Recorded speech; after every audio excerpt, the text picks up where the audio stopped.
You have a set of given that integral of 1 plus cube root of x squared all over cube root of x. We're going to simplify the numerator, so we have 1 plus 2x raised to 1 over 3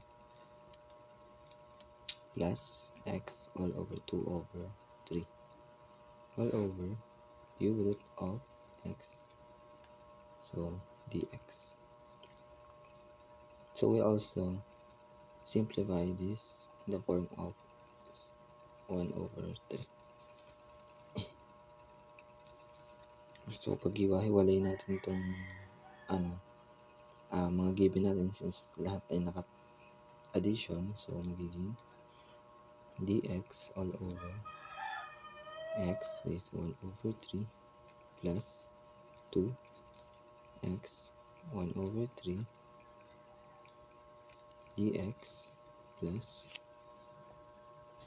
x 2 over 3 x 1 over 3 dx. So now solve this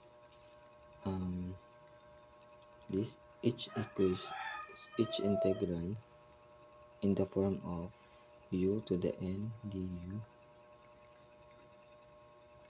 u raised to n plus 1 all over n plus 1.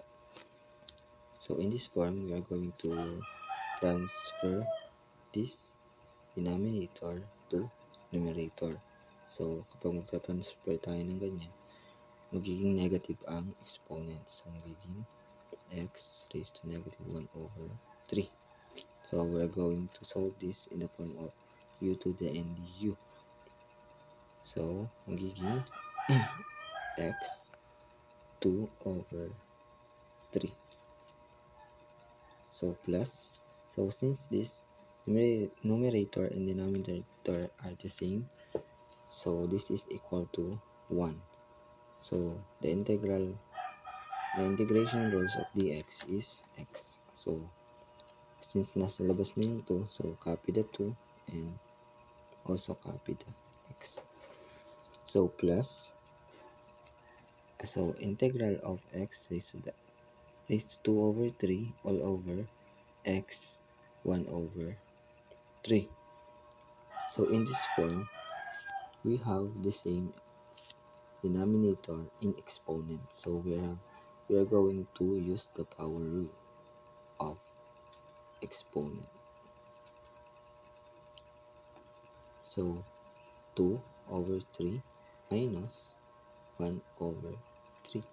So we are going to have that 1 over 3.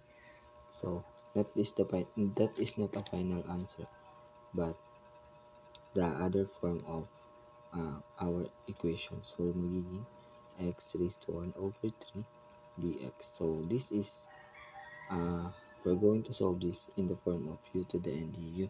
So x x 1/3 plus 1 all over 1/3 plus 1. So magiging x all over 4 over 3 all over 4 over 3. So we have the final answer. X raised to 4 over 3 and all over 4 over 3. So we have this problem. So we are going to reverse this 4 over 3 to 3 over 4. So kapag may ganyan tayo, lagi nating tatandaan na babalik rin lang natin tong fraction. So and multiply natin dito sa numerator. So magiging x 4 over 3 times 3 over 4. We are a final answer of x 3x all over 4 raised to 4 over 3. Don't forget to write the constant plus c. We have the final answer of x raised to 2 over 3 plus 2x plus 3x raised to 4 over 3 all over 4 plus c. Thank you.